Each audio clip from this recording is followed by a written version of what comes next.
আমাদেরকে মাছে ভাতে বাঙালি বলা হলেও মাংস ভাত কিন্তু বাঙালির ইমোশন। আর যে কোনো অকেশনে, ফেস্টিভে অথবা বাসায় গেস্ট আসলে পোলাও মাংস তো বাধ্যতামূলক। যুগের সঙ্গে তাল মিলিয়ে এখনকার পোলাও মাংস রান্নাতে অনেক রকম ভেরিয়েশনস এসেছে, কিন্তু ছোটবেলায় আমাদের মা, নানি, দাদিদের দেখেছি তারা একটাই মাত্র পোলাওয়ের রেসিপি ফলো করতো এবং একটাই দেশি স্টাইলে চিকেন রান্না করতো, এবং তারা প্রতিবারই একই স্টাইলে, একই রকমভাবে, একই মশলাতে, একই স্বাদে সেই একইভাবে তারা রান্না করতো এবং সেটার টেস্ট আসলে অন্যরকম মজা হতো। এবং সব বাড়িতেই, সব অনুষ্ঠানে এই ধরনের পোলাও, সাদা পোলাও রান্না করা হতো এবং এই ধরনের দেশি চিকেন রান্না করা হতো দেশি স্টাইলে চুলাতে। আমরা হাজার চেষ্টা করলেও আমাদের মা, নানি, দাদিদের মতো রান্না করতে পারবো না, এবং তাদের রান্নার যে স্বাদ ছিল, এই যুগের হাজারটা ভেরিয়েশনস ট্রাই করলেও সেই স্বাদটা আমি এখন আর পাই না। আমি চিকেন রান্না শিখেছিলাম আমার দাদির কাছ থেকে, এবং পোলাও রান্নার রেসিপিটা আমি আমার মায়ের কাছ থেকে শিখেছিলাম।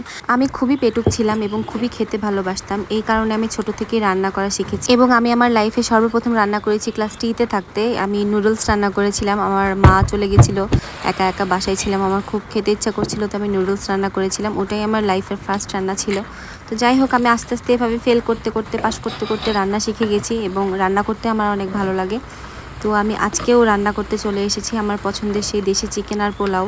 দেশি চিকেন যেহেতু এখানে পাওয়া সম্ভব নয়, তো আমি এখানে পাকিস্তানি লেয়ার মুরগিটা রান্না করব। আমার পার্সোনালি এই মুরগির টেস্টটা অনেক ভালো লাগে।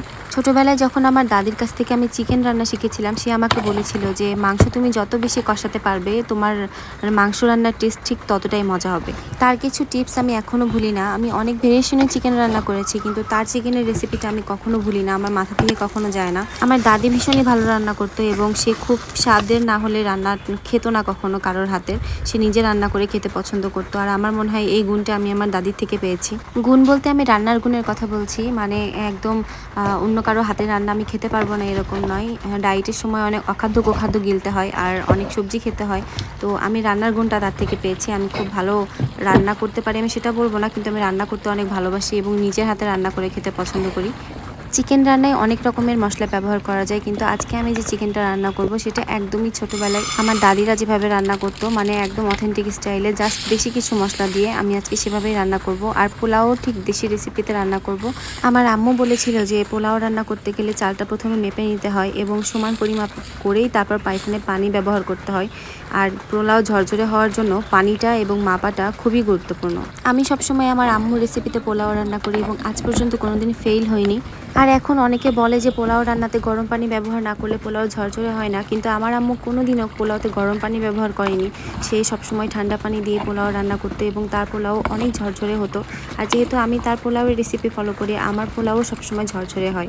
আসলে রান্নাটা এক প্রকার হাতের গুণ। আমি যতই চেষ্টা করি না কেন, আমার মা দাদিদের মতো রান্না করতে পারবো না, আর তাদের রান্নার মতো টেস্ট আসবেও না। অথেন্টিক সাদা পোলাওতে সাধারণত পেঁয়াজ বেরেস্তা আলাদা ব্যবহার করা হয়। আমি যেহেতু আগের দিন পোলাওতে আলাদা বেরেস্তা করেছিলাম, তো আজকে আমি বেরেস্তাটা একবারে করে দেব। আর এভাবে ওই অথেন্টিসিটিটা বজায় থাকে, কোনো রকম টেস্টের কোনো ডিফারেন্স হয় না। আর আজকের পোলাওতে আমি কোনো বাদাম অথবা দুধ ব্যবহার করব না, বা কোনো কাঁচামরিচও ব্যবহার করব না। এটা একদমই সাদা পোলাও, যেটাতে কিছুই ব্যবহার করা হয় না। ছোটোবেলায় এভাবেই রান্না করা হতো। আমার মা, দাদি, নানিরা এক্সট্রা কিছুই ব্যবহার করতো না। এটাই আমরা ছোটোবেলা থেকে খেয়ে খেয়ে বড় হয়েছি। আমার আম্মু আমাকে আরেকটা পোলাওয়ের রেসিপি শিখিয়েছিল, যেটাকে আমি শাহি পোলাও এবং আমরা শাহি পোলাও বলি। এটাতে আদা বাটা, রসুন বাটা, জিরা বাটা এবং ঘিতে এটা রান্না করা হতো। আমার দাদি বলতো, তুমি মাংসে যত রকম মশলাই ব্যবহার করো না কেন, শেষে যদি তুমি গরম মশলা বাটা ব্যবহার না করো, তোমার মাংসের টেস্ট কখনোই হবে না। আর এটা একদমই সত্যি কথা। আমি মাংস যতবার রান্না করেছি, প্রথমে গরম মশলা দিয়ে দিলেও ঠিক অতটা মজা হয় না, বা গরম মশলা গুঁড়া করে দিলেও এতটা মজা হয় না, কিন্তু গরম মশলা বাটাটা ব্যবহার করলে ওটার টেস্টটা সত্যি অসাধারণ হয়ে যায়। আর পোলাওতে আজকে আমি একটু ঘি ব্যবহার করেছি। ঘি দিয়ে রান্না করলে পোলাও বেশি মজা হয়। 10 থেকে 15 মিনিট দমে দেওয়ার পর আমার পোলাওটা একদম রেডি হয়ে গেছে। আমার সাদা পোলাও এবং আমার দেশি স্টাইলে চিকেন রান্না একদম রেডি। আর আমি এখন আমার প্লেটটা সাজাবো। আমার বলতে আজকে আমি আমার প্লেটটা আমার কাজিনের জন্য সাজাবো। সে খুব ভালো রান্না করে, জানি না সে আমার রান্না খেয়ে আদেও তার ভালো লাগবে কিনা। সে একদম আমার মা, দাদি, নানিদের মতো রান্না করে, আর তার রান্না আমার ভীষণ পছন্দ। কিন্তু আজকে আমি তাকে রান্না করে খাওয়াচ্ছি। দেখি, খাওয়ার পর আমার কাজিন আমাকে বলেছিল যে মাংসটা একটু শক্ত হয়েছে, বাকি সব কিছু ঠিক আছে। পোলাও এবং মাংস সব কিছুর টেস্ট একদম অনেক মজা হয়েছে। আমি যথেষ্ট চেষ্টা করেছি আপু আপনাদের মতো ভালো রান্না করার জন্য, এবং সামনে আরও বেটার করার চেষ্টা করব।